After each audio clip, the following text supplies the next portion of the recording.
Hello and welcome to Beyond Cybersecurity Awareness Month, strategies for year-round threat prevention.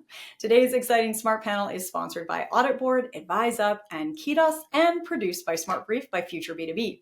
My name is Jess Steinbach. I'm with SmartBrief by Future B2B, and I am so happy to be your moderator for this conversation today because it is Cybersecurity Awareness Month, yes, and by now I think we all know and agree that organizational protection and true threat prevention demand continuous efforts. We need to build an organization-wide culture of security awareness, vigilance, and regulatory compliance. That's a big one. We all need to know how to recognize potential threats and develop strategies for adapting their defenses, and this does not stop when Cybersecurity Awareness Month ends, right? There are layers to this conversation. It is a wonderful cross-section of humanity and technology and psychology, and it affects and impacts us both in our workplace and in our personal lives. So in this webinar, our industry experts are going to discuss essential year-round strategies, best practices, and emerging trends, and explore how to best stay ahead of those evolving threats, compliance, all of the good stuff. There is so much coming our way in this conversation, and I want to get our expert speakers on out here with me as quickly as we can. So I'm going to zip through a few housekeeping points that are going to help you get the most out of our time here together today. All right, so we're going to start out with a little bit of a guided tour. Let's take a look at your audience console here. We have the questions section right there in your audience console, and this is going to be very important today. This is the best place to get involved, get interactive, post all of those insightful questions, your comments, your general wonderings. As I said, very complex conversation affects us in a lot of different ways, so we want to hear from you as we go through our conversation today. We want it to be a fun and interactive discussion. That's the best part of a panel conversation, right? Is that we get to panel it up. So we want to hear from you. We're inviting you into this panel. So come make sure that you're posting those questions and thoughts in the questions window. You give it a little test run right now. Say hi, say hello. Tell us how you're doing today. What are you up to? What's new in your world? Post in that questions window there. I love seeing all those highs and hellos coming in from you. Hello, hello, hello. Hi. Good to see you again, Stephen. Hi. So keep that coming as we go through our session today. Make sure that you are staying interactive with us. Now, that questions window is also going to be the best place to reach out and let us know if you have any technical issues. Now, hopefully this doesn't come up. Hopefully that is not an issue today. But let's say that a little gremlin gets into your system. So the first thing you're going to do is try a browser refresh. So give your system a browser refresh. If that doesn't work for you, you can post in that questions window, and the Smart Brief team will be there to help you out. So that questions window is also your hi, hello to the team if you need it.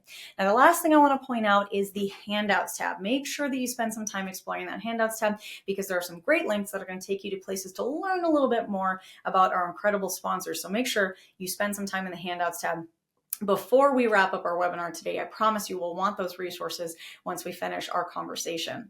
All right, now, if all of that wasn't enough to get you excited, which it really should be, but hey, if you need a little extra icing on the cake today, we also have a $250 Amazon gift card that we will be giving away as a prize drawing at the end of our webinar.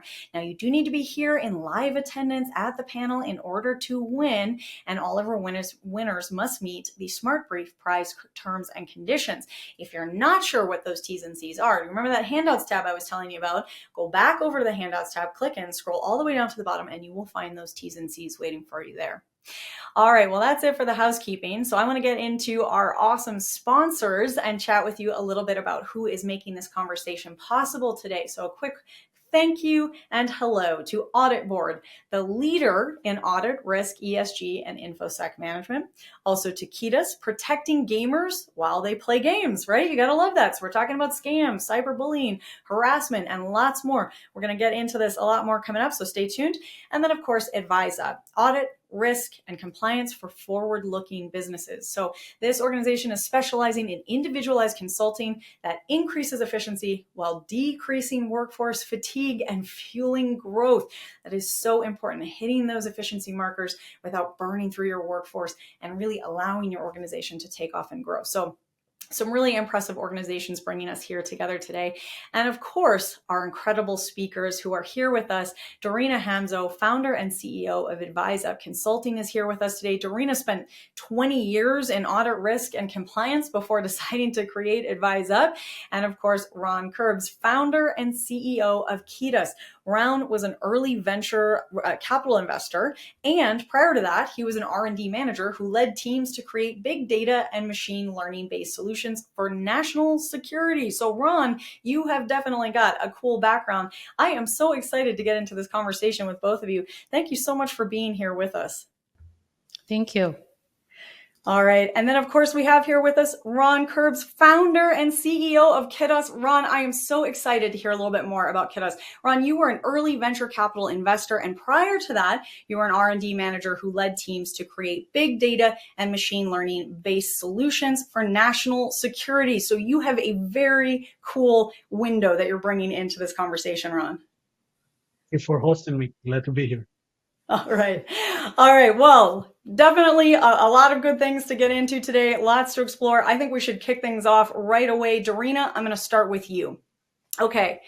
For a lot of us, we just finished maybe a fiscal end of year. So it's October, but we're already thinking about 2025, which is just insane. I'm ready, not ready, right? So as we look ahead at 2025, I'm curious what emerging technologies or maybe practices that you're looking ahead to in 2025 that you think will significantly impact cybersecurity strategy, and how should our audience members out there, how should their organizations be adapting their strategies in order to stay compliant? Thank you, Jess. And I'm so glad everyone was able to make this webinar.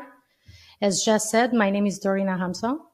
And I know that it can be challenging when you're drafting your cybersecurity strategy and plans to know if in 6 or 7 months they will hold true. So some of the information and advice I will be sharing with you today are examples that AdviseUp offers to their customers, which can serve as a second set of eyes to validate what you are designing today will still be good tomorrow. So to prepare for the 2025 strategy, Jess, and everyone, in my opinion, we first need to reflect on some of the recent trends. So between Q1 of last year to Q1 of this year, we saw a staggering 72% increase in breaches. And this is in accordance to the IBM 2024 breach report. And the US companies faced an average breach cost of $9 million. That's alarming. On the other hand, cybersecurity and compliance budgets and investments have increased, but they have not been able to keep up with the rate of threats and breaches. Some of the leading causes for the recovery costs being so high would be the shortage of cybersecurity resources and skill sets, and an increase in third-party breaches. A couple of other very important trends for everyone to be aware of is by 2024, AI adoption has surged to 72% according to McKinsey, which for all of us in this call, that presents an opportunity as well as a threat. And then lastly, regulations. So regulations are responding to all these issues and challenges by introducing more regulations and more changes. So three, I would say, regulations I'd like to call out for everyone is the European Union AI Act, which was just enacted, and that impacts every company that is doing business in Europe. The SEC Cybersecurity Risk Management Rule, which impacts US companies, as well as the overruling of the Chevron Doctrine. I will talk about the last one a bit further later on because it's extremely impactful to any company, independent of the industry you are in. Now, given these dynamics, I think by 2025, we should expect the following key areas to impact our strategy, as well as to include in our strategy. First one is not going to be a surprise, the AI technology disruption and governance. The next one, this is close to my heart, and this is a stricter data management. I say this because in the past 20 years I've been in this space, we have made plenty of progress. However, I don't believe we have made enough, especially with the pressure we are getting from the AI technology, which is why it's so important to invest in it. And more specifically, if you look at the numbers, breaches involving shadow data, as of last year, took an average of 26% longer to identify and 20% longer to contain compared to those breaches without such data, which is why it's so important for us to take control of our data assets. The other things to keep in mind for 2025, third-party risk management, no surprise there, the shortage of resources, which I just mentioned, and the need for adoption of more controls due to the changes in the regulatory landscape, and some of the new standards that have been introduced. Jess? Whew. That's a lot of really exciting and important things to be thinking about.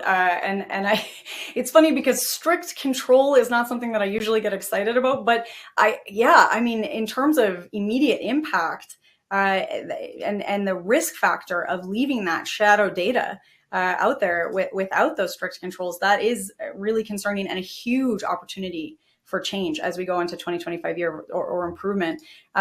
Ron, I would like to kind of pull you into this conversation now, and especially get a little bit of your feedback on, we started this conversation talking about how this is not just a month, right? It's Cybersecurity Awareness Month. Great, amazing. Let's shine that flashlight. Let's shout it, from the rooftops. But we can't just think about this 1 month a year, right? This has to be a year-round cybersecurity strategy. And so I'd like to bring you into the conversation and talk to us a little bit about how organizations can ensure that it's not just a set it and forget it, that they don't create this plan and put it on the shelf and ignore all the important things that Dorina just outlined for us that are coming. What are the best practices for staying up to date and evolving that? Yeah, and I think it's a great question, and I think it's important because, organizations and families usually, make it a little bit annoying for their employees to engage and to talk about it, because it's I got this email again, I need to read it, or maybe I need to take this quiz again, and it's boring and it's not part of my job. But on the other hand, we know that human are the weak element in the chain. A lot of the most sophisticated attacks start with someone sharing a piece of information, the data that they should have been sharing. So actually awareness is the most important part of the process. And so my suggestion, and as we start talking about it, and we'll mention it in the conversation, is making it fun. At the end, a lot of us love crime stories, we listen to podcasts, we like thrillers, we like those type of things. And so a lot of the times talking about it from the attacker side, and making it fun, as almost like a drill or an exercise. How do you prevent those type of cases with your employees, with your family members? We protect kids, and we tell families to do it with their kids is actually the right approach, because by making it fun, by making it like an exercise, like a contest, that's actually what makes people more involved in the process. And at the end, we need to understand, as parents and also as people running an organization and responsible for security in the organization, that in the end we cannot protect again everything. That's not possible. At some point, each one of us will be vulnerable. At some point, each one of us will be hacked. It's about protecting the most important information. It's protecting the most important aspects of your life. It's applying the 80-20 rule. And you cannot protect against everything. And no, I think it's like a pretty common seesaw, method, telling about, the two people running in the forest. They see a lion, and then one of them starting to run, and the other was like, "Why are you starting to run? He's going to chase you. Like, the lion is much faster than you." And the guy says, like, "I don't need to be faster than the lion. I just need to be faster than you." And so in those cases, you just want to be, you don't need to be 100% secure as much as we all want it to be. You just need to be more secure and more safe than other people around you in your industry. And so that's something that we should put in mind. That's I love that analogy, and I had forgotten that, so I didn't know where you were going with that. And it's so true, and there's that joke of, like, kicking the guy next to you in the knee, and luckily we don't have to do that. We're just going and making sure that we are more as secure as we can make ourselves. And I think, to the point that we've been discussing throughout this, it's not if there's a lion in the woods, it's there is a lion in the woods. And so, how do we protect? I also really want to I appreciate that you're bringing in this sort of reminder that, again, that this impacts us as business owners, but then also as team members, and then taking that one step further into our role as parents, as humans, as children of parents who, may or may not have this awareness, and how this kind of comes into our personal lives as well. So I think you've given us a lot to kind of take away and consider. And I'd like to bring the audience into the conversation now. So I'm going to put a poll up on the screen. And this is a question for all of you out there. We're wondering about where you see the importance, how important is this conversation that we're having? How important is that year-round approach to cybersecurity? Now, I know that this can, it can sound a little bit like a cop-out because, well, okay, it's important. But let's talk about the constant attention of it. Let's see where you're at with that. And maybe I'd like to tweak this a little bit as well. We all know that hopefully everyone agrees that it's very important or extremely important. If you haven't answered already and you would like to take this from a different angle, you could also answer that based on what you think your organization thinks. So you as a person hopefully believe that it's very, very important or extremely important. What do you think your organization believes? Do you think that your organization, are there actions showing that they think it's at the top of the priority list, or is it kind of deprioritized in your organization? And feel free to write in if you'd like to expand anything in the questions window there. Dorina and Ron, I'd love to have your thoughts on this. Dorina, do you think that most organizations are making this a priority? They're making it part of this very important list of to-dos? I do. I think the security maturity overall has changed, at least in the US, significantly much more than when I first entered the industry. I would say the year-round strategy is really important because it serves two purposes, in my opinion. On one hand, it should allow you to be able to identify any changes to your risk landscape because threats change every day. The vulnerabilities within your organization will change as well as the landscape of the assets you are trying to protect. So having activities throughout the year that allow you to see that change in the risk landscape and adjust the strategy and the budget and the resource allocation appropriately to address that, it's critical. One of those classic activities that allow you to do that is risk management. And we can talk further about what that means.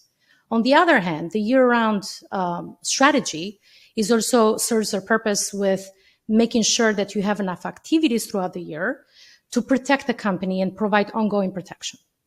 I think, in my opinion, Jess, I want to highlight a few things like the incident preparedness. Crucial. It has to happen. It has to be ongoing and regular. The other one is regulatory compliance. And what I mean by that is every regulation, every standard out there requires that you perform some type of independent assessment every year. So keep that going.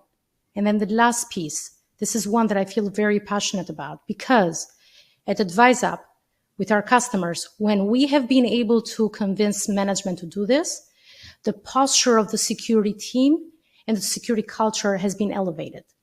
And what that means is cultural integration. So that means security becoming part of the mission if it's possible, if not, guiding principles. And if all fails, or in addition to it, make them maybe part of your corporate scorecard. So every organization I've worked for or worked with has a corporate scorecard which contains a number of metrics.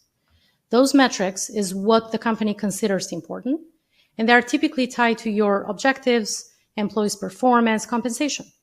So make one of your key security metrics part of that corporate scorecard, because the message we are sending to our employees is that security is not the job of the security team or the compliance team, it's everyone's job.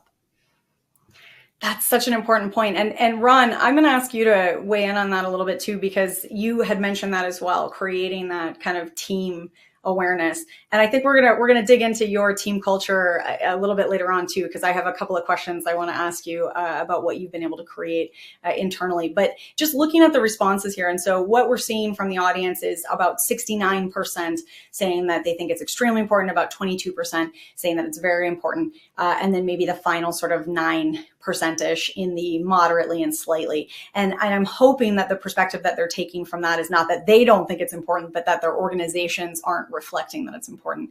Ron, can I ask you to kind of weigh in on if that's what you would have expected to see? And then if you have any thoughts on why a few organizations might be in that low end, I'd love to hear that as well. I think that first of all, building on what Dorina said, I think that it was a great answer, and I think that it should be part of the culture. Unfortunately, even though I know that our audience, most of our audience, think that it's really important, that's not reflected in how many of their organizations actually act in their day to day. We can see it, by the way, if you compare it to drivers. Most drivers would tell you that they're better than the average driver. We know that not most drivers could be better than the average driver. So I think that's the same with security. Most organizations would like to think that they're extremely good in protecting their assets, but I think that most organizations are not as good as they think in protecting their assets, whether it's via cybersecurity or regular security.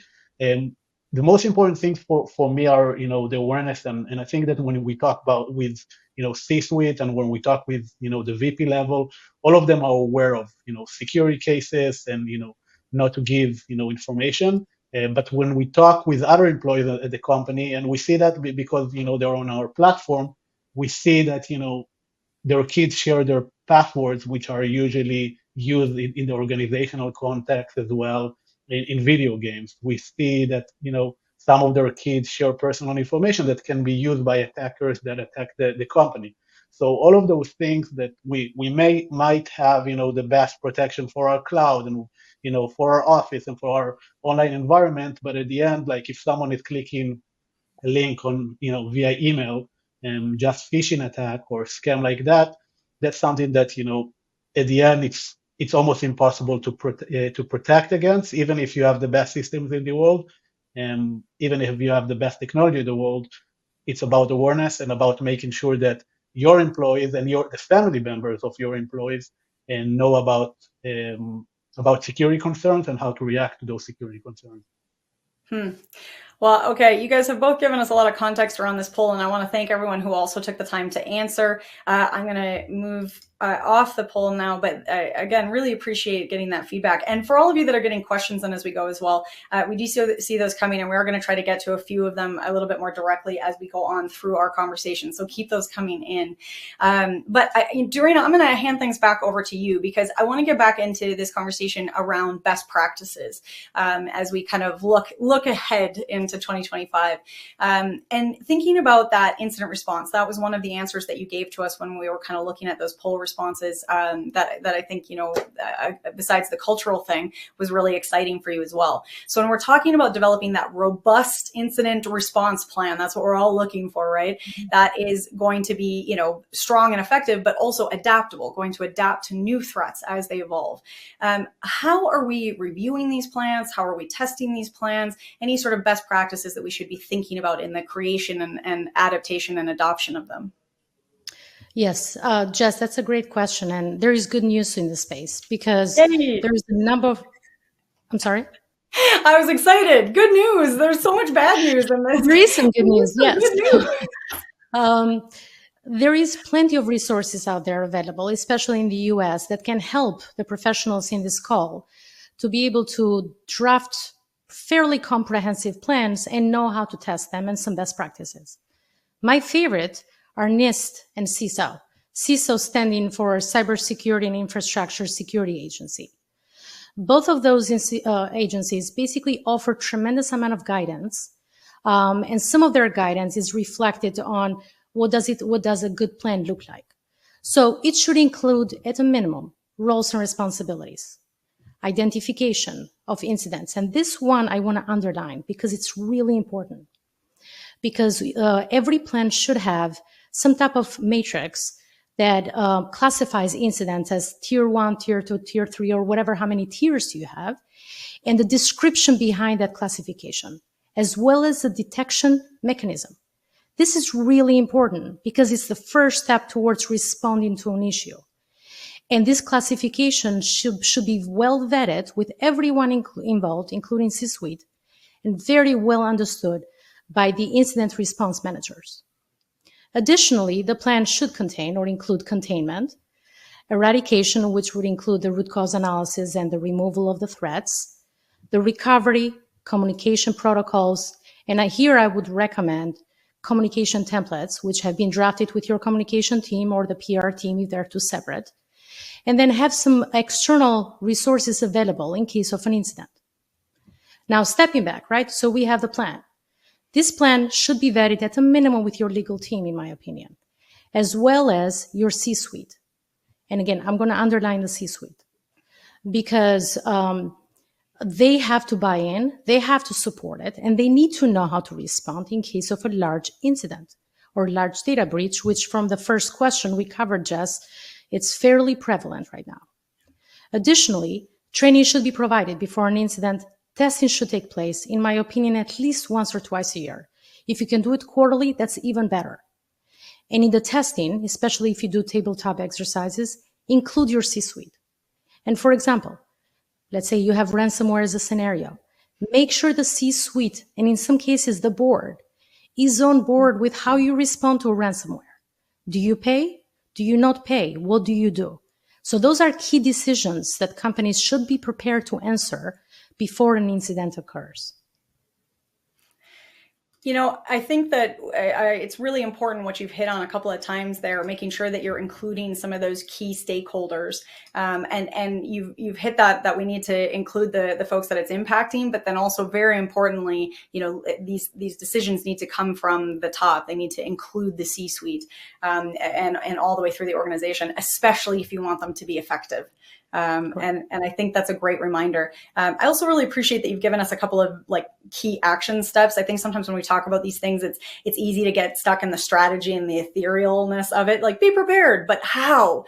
And so I think we're getting to a place now where we've got a little bit of an action plan kind of unfolding. And I'm going to throw a little wrench in that because I'm going to say the word that we have to say at some point in every webinar throughout or any conversation really these days, which is AI. We have to talk about AI. We cannot have a conversation without, you know, getting into that very exciting and somewhat overwhelming potential part of both the threat and the protection side of this conversation. So, Ron, I want to talk to you about technology. Let's talk about AI and ML and the role that they're playing as we look at enhancing cybersecurity measures. And then I want to talk about maybe some, if you could give us some of those key steps, those action items for how an organization, how the folks in our audience could help their organizations actually leverage these tools to stay ahead of incoming threats. What do you think? Yeah. So asking me to summarize AI in 2 or 3 minutes is going to be very challenging. But I think it's the biggest trend since internet became widely available, and so I think trying to summarize all of it in one question, it would be almost impossible. But yeah, I do want to talk about two trends that we've been seeing. And the first trend that we've been seeing is voice changers and deep fakes. So by now I think most of us have heard about deep fakes, basically the ability to talk in someone else's voice and even create a fake video of someone else talking. In a lot of those cases, it used to be a very sophisticated technology, the type of technology that only the NSA or the KGB uses, and now it's widely available. It's so widely available that we see kids communicating via Discord or playing Fortnite and already using those voice changers in order to be perceived as adult, or maybe as adult to be perceived as kids if they're unfortunately online predators. So it's widely available. If you type in Google voice changer, you can find hundreds of packages that you can use to change your voice while you talk. And why is it important? Because we've seen that happening again and again and again to companies. You get a call from your CFO or maybe a VP of finance or maybe your controller, and they're asking you, hey, can you send this wire transfer to this company? And you jump on a call with them, on a Zoom call with them, and you see them. They're talking to you via Zoom, but it's actually a fake person, and they're using deepfake to pretend to be the CFO or the decision maker. So while 5 years ago we used to get like scammed by text messages, I assume a lot of us have gotten those text messages. Hey, that's the CEO. Can you send a gift card to someone or something like that? That was a pretty old scam. Now those type of scams are becoming more and more sophisticated using the deepfake. So I think that the first thing that every organization should do is awareness about deepfakes and what are your procedures to deal with those situations. What is your procedure to moving money to a new contract? What is your procedure to accepting a payment from a new contact? That's going to be crucial in the few years. And you've seen, scams for millions of dollars from very sophisticated people, CFOs of companies, happening because of deepfakes. So unless you have the security measures to prevent it, that's something that will become widely available. The second type of thing that I would be happy to talk about is data leak using AI. So basically, a lot of us want to be more productive. We want to use ChatGPT. We want to use new AI technologies in order to become more productive, and that's great. And unfortunately, a lot of those new AI startups are adopting new technology faster than they adopt new security measures. And then you get to a point in which your data is leaked because you upload it to a new system that was supposed to do some of the work for you, but eventually was not secure enough. Or maybe you even use like a big company technology. Maybe you uploaded your data to one of the big providers. Maybe it's ChatGPT. But by providing information, you basically leak some of the information to maybe one of your competitors or something like that, because the information is used to feed their data and to teach their data. So someone else may ask a question and get an answer from the data that you uploaded. So all of those things should be taken care of when we talk about security measures in the AI era. And when I look at it, AI provides a lot of ways for us to defend ourselves, and there are a lot of AI security tools that we can use for protection. But again, it's a race between the attacker and the defender, and as the defender uses new technology, so does the attacker. So those are type of things that we should keep in mind. Two trends, as I said, just to summarize: deepfakes and data leaks because of using AI technology. That constant learning is going to be a theme all throughout our conversation here, that there's no ability to sit back and say, got it, expert, done. That it's constant learning, it's constant conversation and a constant evolution within ourselves, and then also enacting that kind of iterative process in our organizations as well. I have to say, Ron, I was thinking to myself, my family has a safe word that we've never written down, that when we were kids, remember, it was like you had to have a word that if your parents sent someone to pick you up from school, they had a code word that they could say to you. And now you need to have a code word that you can say if someone calls your parents or a loved one and says, hey, I'm in jail, I need you to send bail money, or I'm in the hospital, you can't call my cell phone, I need you to send bail money, and they're using my voice. And it's just it's scary. And I appreciate the point that you made about bringing those same things that can be a threat, bringing them in on the protection side as well. But I just think this cross section between the human and the organization and the conversation really being the same in both is quite interesting. Which, Dorina, I think I'm going to bring you in on that conversation as well, because I think that Ron's given us a great example of the consumer side of it. And I'd like to switch into kind of how organizations are thinking. And you have this perspective, this lens from the consulting side of things. When you're helping organizations make sure that they're looking at AI risks to their cybersecurity awareness, to their cybersecurity plans, how are you helping them mitigate the potential dangers of AI and maybe leverage AI in turn as well? So Jess, the key word, having a secret word, that's actually very interesting and very smart. Again, very sad we are facing this reality, but certainly a very useful tip. To go back to your question, so AI, and especially generative AI, represents the next generation of software automation. And what that means to companies: greater opportunity for profitability and efficiency. So as we mentioned at the beginning of the call, adoption has only accelerated. Our world, cybersecurity and compliance, unfortunately, is often perceived as pure cost. So we have to be running after and convincing, in some ways, maybe slowing down a little bit of the acceleration so that we can do it in a more measured approach. Because if you don't, if you are developing AI tools based on IQ without the proper balance of EQ, the technology introduces tremendous amount of risks. Risks that Ron mentioned. Some others could be economical inequality, security issues, which we are all familiar, privacy issues, and much more.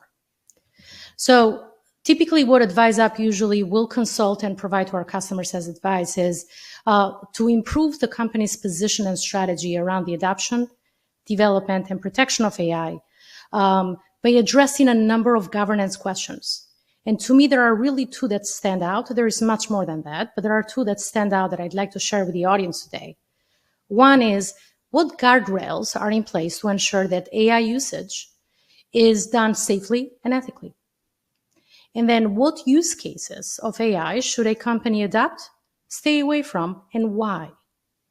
So it is really important that these questions, as well as the proper governance, is well documented and communicated, Jess, to all the employees to ensure that innovation is done safely without causing any harm, not just to the organization itself, but to its ecosystem as well.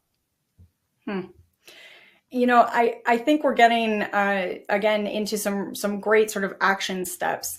And what is really great about the two voices that we have here in our conversation today is from that consulting side of things. And then, you know, with Kiedis's involvement in the gaming world, I think we're getting sort of that consumer side of it as well. And I'm loving getting those two perspectives on each piece as we go through this. Which, Ron, I'd like to bring you back in, and I'd like to talk a little bit more about some of those insights that you've gained with your work. And Kiedis, obviously, you're very focused on the gaming world and keeping children safe. And I'll be really honest, my feeling from the outset, I'm a casual gamer. I'm the kind of gamer that, like, when I play video games, I still move my whole body to like snowboard down the hill. Like, I can't. So if that gives you an idea of my level of gaming. So I certainly wouldn't say that I'm part of this world, but my understanding from the outside is that it's always felt a bit like the Wild West. It's always felt, I don't know if dangerous is the right word, but the potential for danger certainly has seemed there. And I'll say specifically as a woman, you know, there's concerns around being a woman in gaming that I've heard from women who have entered into that sphere. So I think there's a lot happening in this world. And I'd love to get your insider perspective on how we're taking those lessons from everything that you've been working so hard to create this safety in gaming for kids and for any gamer, and where we could pull that out into other industries as well. What do you think, Ron? Yeah. So first of all, you know, any type of gamer is, you know, is a good gamer. Don't feel sorry for being a casual gamer. Like most of us are casual gamers, and you know, it actually works pretty well when you're playing some of the Wii games, when you're moving the entire body. But just to be more serious about, you know, the question, I think that, you know, we at Kidas, we protect kids while they play. So we support more than 400 games, and we analyze the voice conversations to protect them from scams, bullying, harassment, basically providing the solution to schools and parents. And a lot of the things that we detect are highly relevant for organizations as well. So it's not just schools or parents, it's relevant for your organization. I'll give you a few examples. For example, a lot of the things that we detect start with trust building. So we have scammers who play with kids for months before they even try to scam them. So they play together, they build the trust, they do a lot of activities together in the virtual world. Maybe they play Fortnite, maybe they play Minecraft or Roblox. And after 2 months of playing together, spending a lot of time together, then they ask them, hey, can we switch accounts? I see that you're struggling with, you know, with this specific game. Can we switch account? I'll do it for you, and then we can switch back.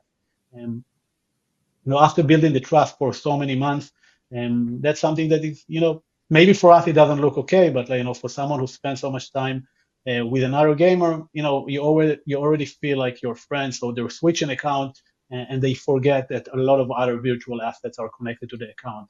Maybe their parents' credit card number, maybe their virtual asset that could be sold on, you know, on eBay and other websites.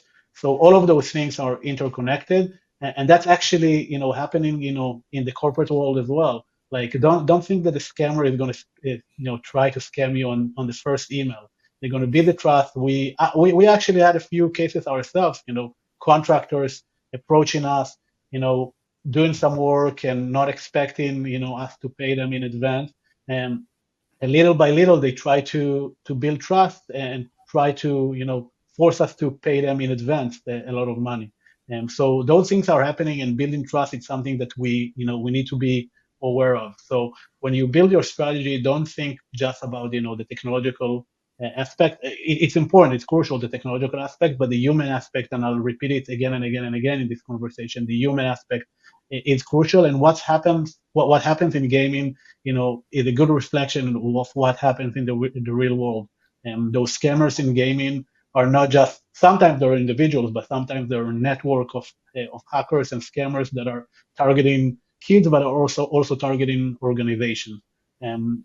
So that's definitely something that we see again and again and again in gaming. Another thing that we're seeing is a lot of phishing attacks and scams that are resulting from sending you to the wrong location, to the wrong website. And I think that for many of us, we are aware of security. We deal with it all day long. But for people who are just doing their job, they're receiving an email. It looks like, hey, that's something that I know, that's someone I receive an email from, and they're clicking links. Maybe it's in their home environment, maybe it's in the office, but they're giving information that they shouldn't be given. And that's something that happens to kids, but those kids are pretty sophisticated. Sometimes they're more sophisticated than their parents. So don't think that the most easy and basic stuff would not happen to your employees. Ooh, that's, Ron, that's hitting a bit hard because I think we can all sort of relate to that feeling of something that you trust becoming a place where you have to bring more awareness than we'd like to. Gaming is a place people go through experiences. They're journeying together. They're questing together, and it's real. It's connection building. They're suffering and winning and all the joys of humanity in that. And so they feel like they've built these very deep connections, and it's so easy for someone to exploit that. And that feels like something that would be limited to a game, but I think we're seeing that in the broader scale of organizations and across industries. And I appreciate you bringing that out, because I think sometimes we like to think of these attacks as being isolated to a specific area or specific industry. In fact, one of the questions that just came in was about size of organization. And I think, and I'm kind of throwing a curveball at you guys here, but, if maybe Darina, if you want to chime in, do you feel, my understanding is that small organizations can often be at more risk for attacks right now? Absolutely. In fact, some of the vendor due diligence programs we manage for our customers, we consider small vendors that are processing or storing your critical data, obviously, as higher risk than the larger enterprises. Because, I hate to say this, security and compliance cost money. Yes. And what I mean by that is you need technology, you need resources, and you need time to basically put the right measures in place to stay compliant. You have to hire auditors. So there is a large investment. So the smaller organizations actually in the vendor due diligence world tend to be the higher risk ones. Again, I'm going to repeat, if they are processing and storing your critical financial or critical data in general. Well, this has actually turned out to be the perfect segue, Darina, because where I wanted to go next was to talk to you about compliance, which I know is nobody's favorite topic, but it is so important in this area. So can you talk to us a little bit about what we're seeing with cybersecurity regulations, especially as we look ahead, and what steps could the audience be taking right now? Big organization, small organization, what could they do right now to get proactive, to get ahead of some of those changing regulations? And, what are the risks if they don't take that proactive step? So Jess, it's interesting. It's a really good question, because recently I've been reflecting on all the regulatory changes that either have happened or are coming our way. It's in the news almost daily now. And I would say the last time I saw such a major shift was after the 2008 financial collapse, when regulators came afterwards and introduced some fairly invasive regulations. And before that was Sarbanes-Oxley. So this is the third time from my experience where I'm seeing major shifts, and rightfully so, by the way. You hear about major data breaches almost daily, consumers getting impacted almost daily. Now, the good news with regulations and being aware or staying aware is that regulations are not, and standards are not typically developed in a vacuum, and they're not introduced overnight. So there is generally a period of time where these regulations are vetted and companies have an opportunity to either understand them, perform some type of readiness assessment, and I'm going to come back to this one in a second, and then develop a plan to adopt it.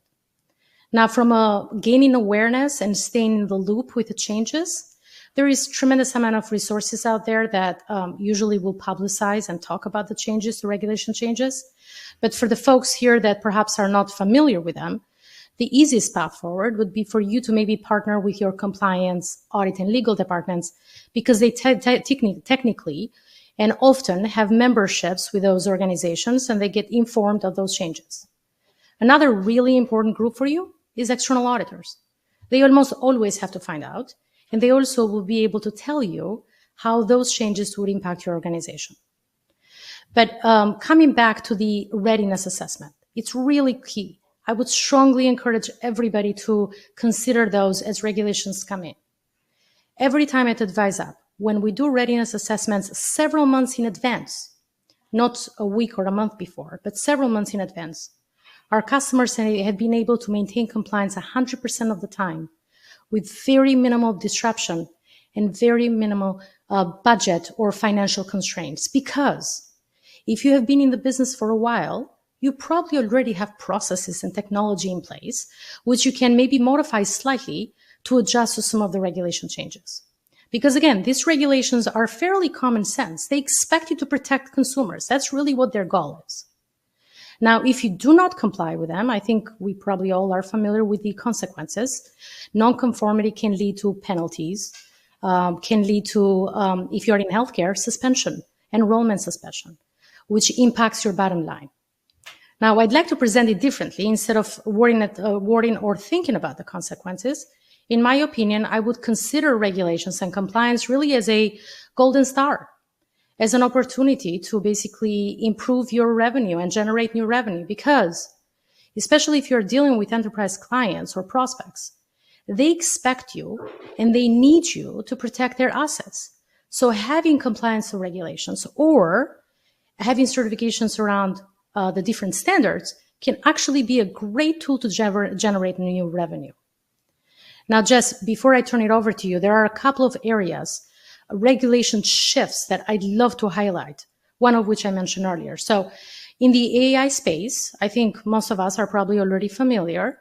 The European Union already introduced an act, which is a fairly serious AI act that requires compliance. Now, if you are not in Europe or you don't do business in Europe, my recommendation for organizations, especially in the US, is to proactively adopt a standard.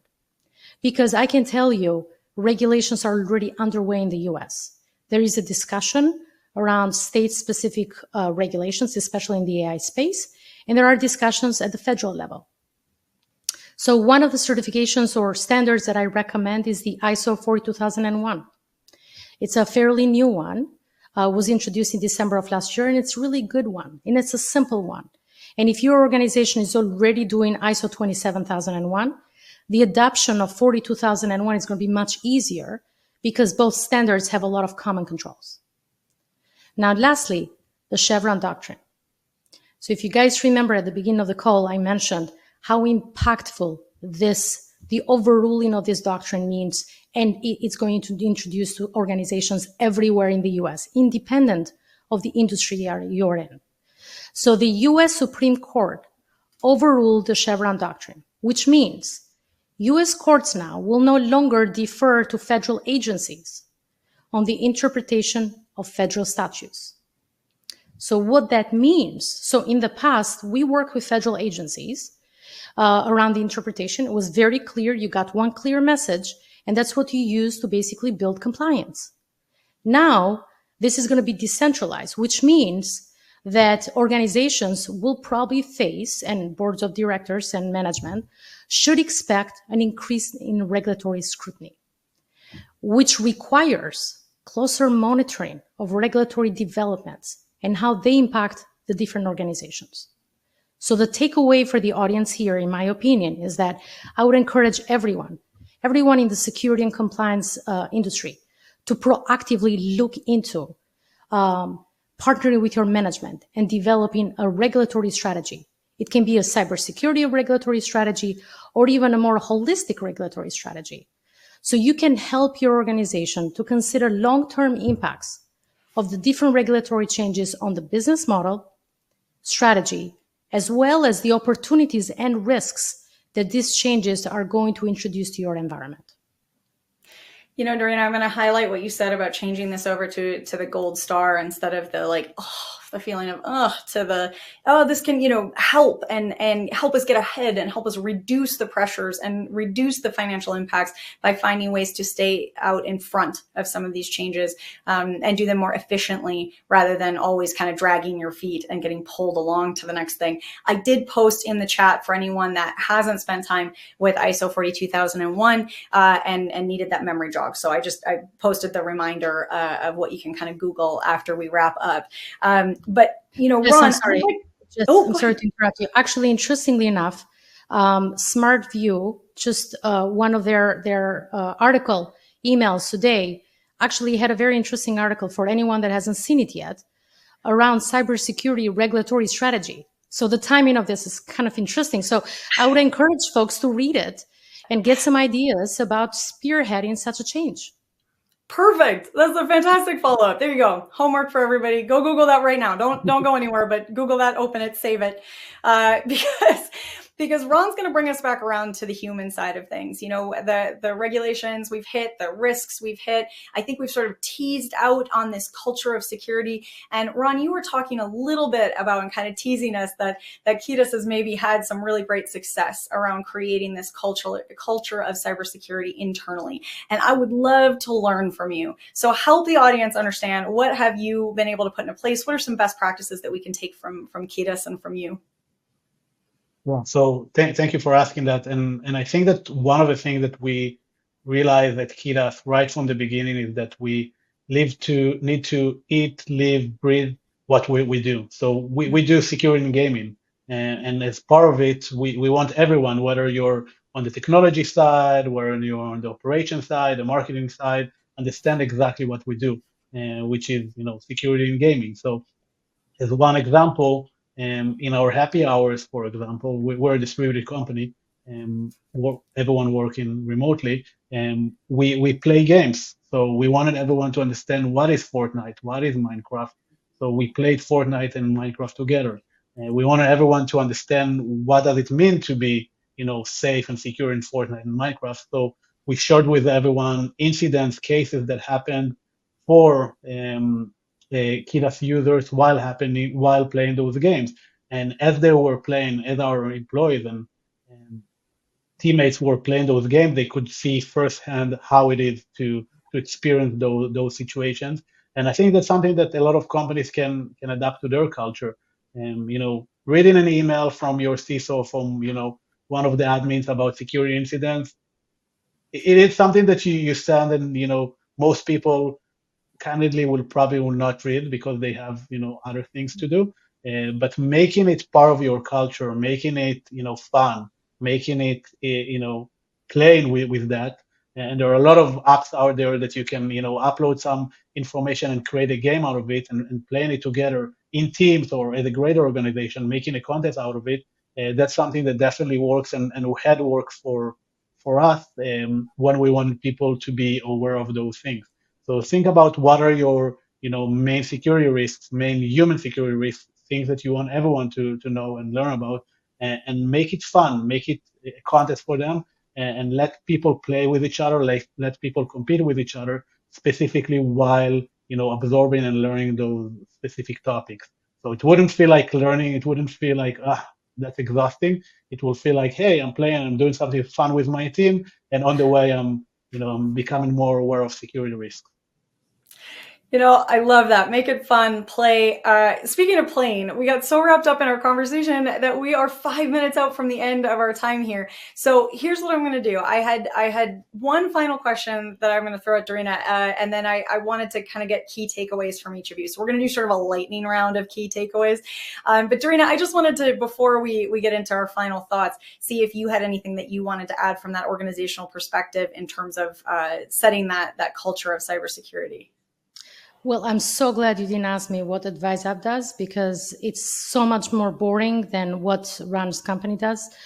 So Run's company, I got to join you guys because it sounds very exciting. But so culture of security and compliance, right? So what are the things? Just the key takeaways, I think, for the audience. Culture of security compliance, to me, is the same thing, right? Tone from the top, making sure that management doesn't treat compliance and security as a necessary evil. Strong bias for actions, right? Timely resolution of issues, proactive adoption of regulations, and then properly resourced and funded compliance programs and security programs. So that to me, it's an indication of great culture. I really appreciate that distinction of culture of security, kind of being one and the same here. I think in order to be really in the world that we live in, this has to be ubiquitous. Security has to be a part of our culture.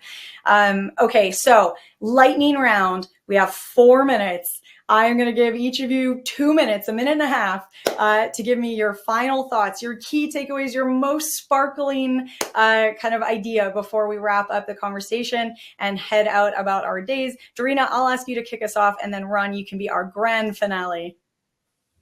3 key takeaways for me, or at least I hope everybody can walk away with. 1, invest in your security risk management.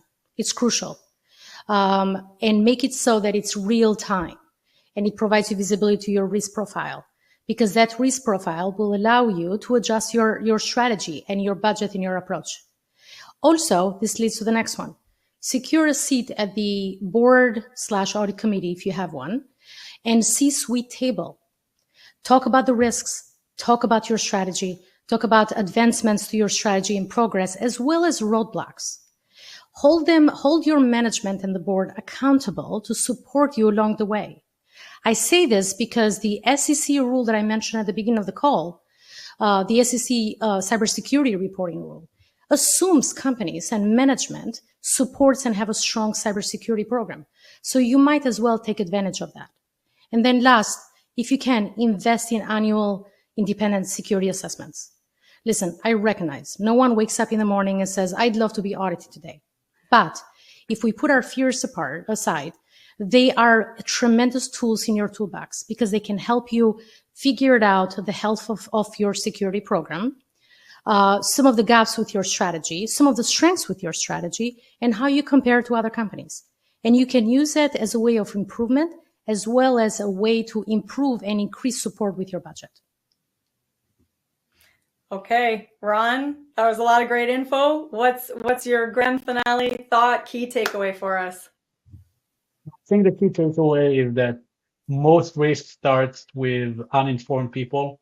It could be reusing passwords, logging in from non-secure networks, sharing information online that you shouldn't be sharing, like schedule or events of the company that you shouldn't share that could be used by scammers. And we at Kidas, we help parents protect their kids in gaming, but don't think that those kids are less sophisticated than your employees.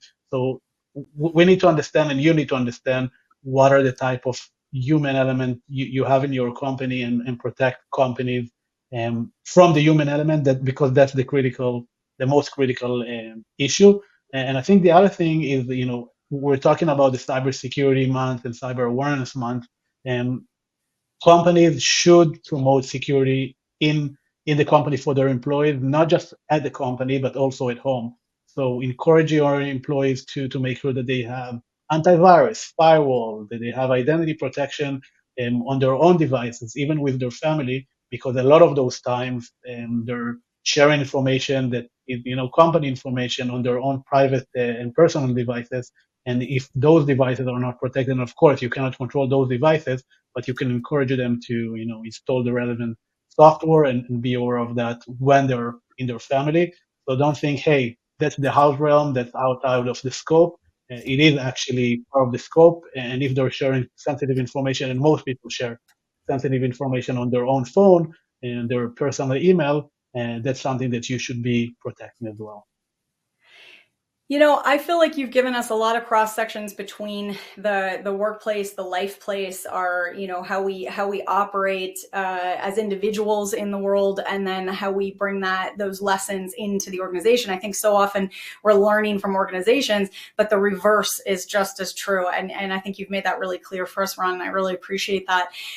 We're right at time, so I'm going to sneak in a little tiny extra question. This is called a Minnesota goodbye, where I just drag it out for a while. But what I want to ask you guys is for next steps to get in touch with each of you. So Dorina and then Ron, if I could ask you guys to give me, how can we reach out to you? How can we follow up with this conversation? There is a few channels for us. One, you can reach out to us through LinkedIn. You can reach out to me directly through LinkedIn. Also, you can go to adviseup.consulting.com and we have a contact us. And we would be happy to follow up with you shortly after. Perfect. And Ron?